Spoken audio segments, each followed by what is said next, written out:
We're talking about the 360-degree leadership matrix, and in our first episode on this subject, we talked about personal leadership and how important it is that you and I take care of ourselves, deal with our own internal struggles and issues, how we are constantly in a state of growing and developing our own capacity, our own moving our own ceiling.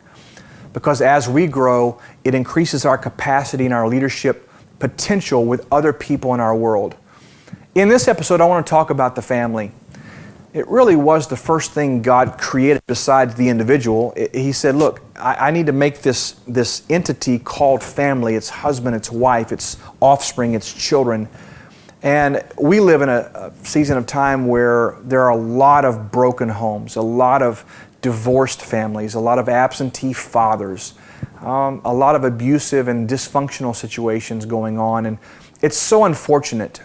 Because I promise you, if you have a broken leader in a home, you are going to have a broken child. And that brokenness may not show up in their childhood or even in their teenage years. It may show up later in their adult life. But I promise you this, my leadership in the home is paramount to my children and my grandchildren's success and well-being. And so I take leadership in the home very seriously. Now, just because you are able to procreate doesn't make you a father. Just because you are a contributor to the idea that someone can become pregnant and have a baby doesn't mean you're a great mother. It just simply means that you have the biological capacity to procreate. Here's the piece.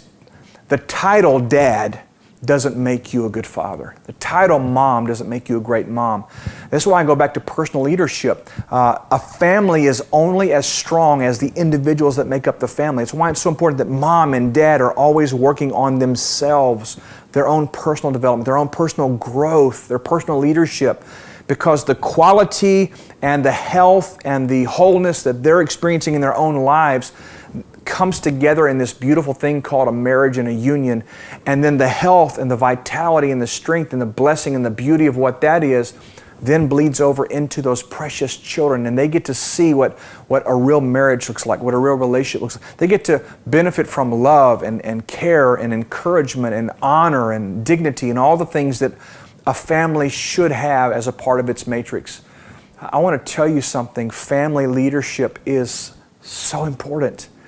And it is missing in so many parts of our culture. I'm going to dive in here for a second and say that what we are seeing portrayed on television, the line we're being fed by Hollywood as it relates to what family looks like is a pile of crock. I could make it more colorful, but I shouldn't do it on video because I might get incriminated here. But the point is this, is that we have to take back family. We have to take back the sanctity and the joy that is what the family unit should look like.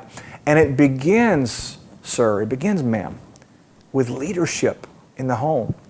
Dad, listen to me. Please listen to me. Just because you go to work and you provide and you come home with a paycheck, a pocket full of money doesn't mean that your family is right. You can't just go lay back on the couch, hit the remote, get a TV dinner and do the deal. You can't be present and be absent. You can't be there geographically and theoretically, but not be engaged at a heart level with those that you are called to lead in your home. Mom, the same thing. You can't get caught up in Facebook and Twitter and all this stuff and do the deal and have all these pseudo relationships and then not be fulfilling your God-given responsibility to lead, to nurture, to give in the home, to your husband, to your children. Family leadership. It's a big deal. And I'm calling on you guys to reevaluate, to consider, am I engaged in my home? Am I giving life to my wife? Am I giving life to my husband? Am I giving life to my children? Am I teaching them the ways in which they should walk? Am I teaching them character and morality? Am I teaching them principles that will follow them the rest of their life, that will do them justice and do them well? Or am I giving them an example of just being present but not present? Family leadership. I'm really challenging you guys to think about your level of engagement, your level of commitment to those that really matter the most.